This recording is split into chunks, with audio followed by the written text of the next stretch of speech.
Kung Percy yung yung parang, I don't know, what are you hearing about a fourth impeachment complaint? Kasi may nadidinig din naman ako na baka yun ang iniintay ng mga kongresista at doon sila lalagda kung sakasakali man.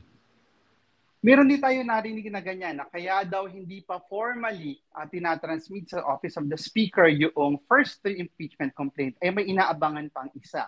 At yung inaabangan na ito, maaaring ito ay mag-emanate sa members of the House of Representatives. At kung yun ay mangyari, sana ito din ay makakuha ng inaasahan natin at pinagdarasal natin na 103 signatures. Well, if that happens, then it's a victory for justice. Pero so far, what do you think of the prospects ngayon? Do you think the momentum is on the side of impeachment o baka naman nawala? Kasi maraming nagdidili-dali, maraming playing it safe. Alam natin na hindi natin madidinay yung maaaring naging impact noong pagkilos noong Lunes. Pero at the same time, mas lalo natin hindi maidideny yung overwhelming majority ng mga kababayan natin who are pro-impeachment. At hindi lang yon, nakita natin yung decline din ng numbers ni VP Sara Duterte in terms of trust and performance. So, hindi nawala yung momentum. In fact, hinog na. Ito na yung panahon para i-impeach si Sara Duterte. Kasi meron ka ng social consensus na kinakailangan tanggalin sa pwesto ang abusadong Vice President na ito. Yung sa social consensus, I suppose you were referring to the latest survey, no? Kung saan lumalabas 41% in favor of impeaching the Vice President. Tama ba?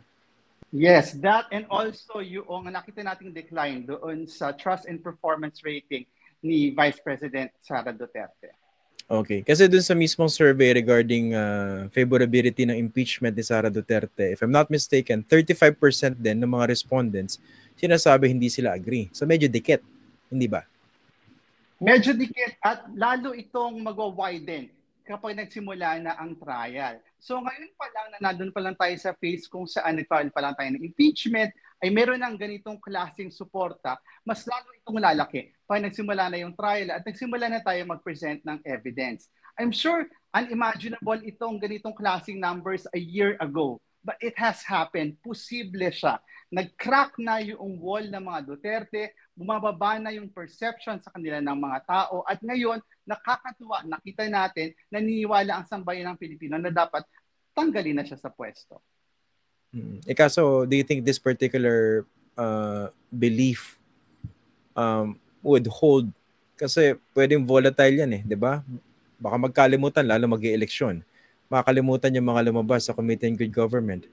Makakalimutan yung pagmumura, pagbabanta itong si Vice President Sara Duterte. So, sa basa mo, medyo fragile ba yan? Kasi baka hindi tumagal di ba? Magkalimutan, tapos sabihin, hindi, tuloy na lang, patapusin na rin termino.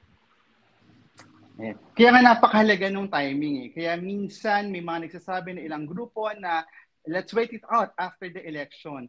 Kaya nga sinasabi, pinapaalala natin, if we want to impeach the Vice President, the time is now. Kasi ngayon nagko-converge yung confluence ng mahalagang mga social and political factor. Ang kulang na lang political will. So imagine kapag hinalo mo itong perception ng ating taong bayan, yung sinasabi ko kanina na para nagkakaroon ng social consensus, dagdagan mo yun ng political will, posible talaga ang impeachment this early at this point in time.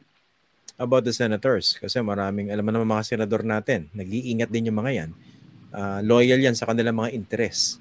So, what do you think of the prospects of a conviction kung sakaling ganito gawin ngayon yung trial?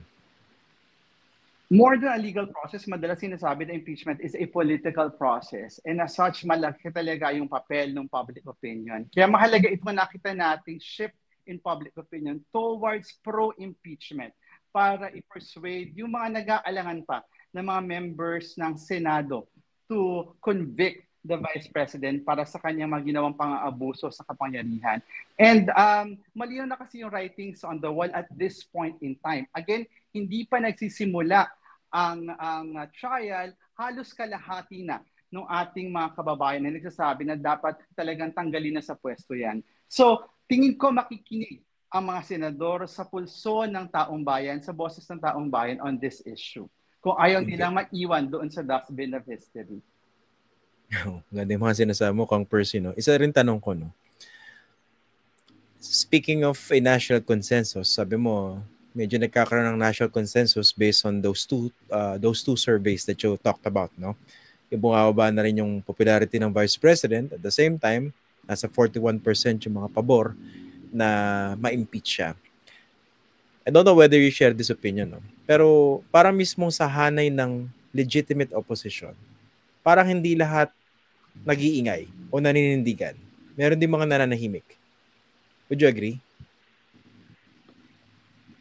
Yung nakikita ko kasi ngayon doon sa opposition ay nakita natin na may kanya-kanya kaming papel at this point in time dito sa laban na ito. At nagkataon na kami yung nasa forefront. Kami yung naatasan, kami yung may papel to take on this task of campaigning, speaking openly, and being the active advocate for the impeachment. Pero sa dulo naman naniniwala kami na yung legitimate opposition is always for accountability and justice. Wala ka nakikita sa hanay ng legitimate opposition na pinangungunahan din ng pamumulitika. Siguro dahil may parating na eleksyon. Kasi quiet din eerily. Iiba. Kasi kaya ko siya binabanggit, Kong Percy, kasi if you're talking about the national consensus, baka dun sa mismong hanay ng oposisyon, wala. At pasaklap yun. Kasi you're supposed to put them on a high standard. Mm-hmm. And we're building towards that direction, Christian, na talagang maging isa, buo at solido talaga yung boses ng legitimate opposition when it comes to the impeachment. Ito naman pagbuo ng consensus kahit nasa ang end ka ng political spectrum, it takes time. Pero sa dulo nga, naniniwala tayo na the legitimate opposition will always stand for justice and accountability. Kasi yan talaga yung basis of unity natin. Okay. Moving forward, after this mass, tsaka yung pagtitipon nyo kanina sa EDSA Shrine, ano yung mga pinaplano nyo in the coming days or weeks patungkol dito sa impeachment? Kanina nga nagka-ano din kami. It was a pleasant surprise for most of us kasi marami sa amin first time makita-kita at marami din ang nagkwento na marami palang mga plano na nagaganap ngayon, pagpaplano, at maraming mga activities na maaari nating asahan in the next days and in the next weeks.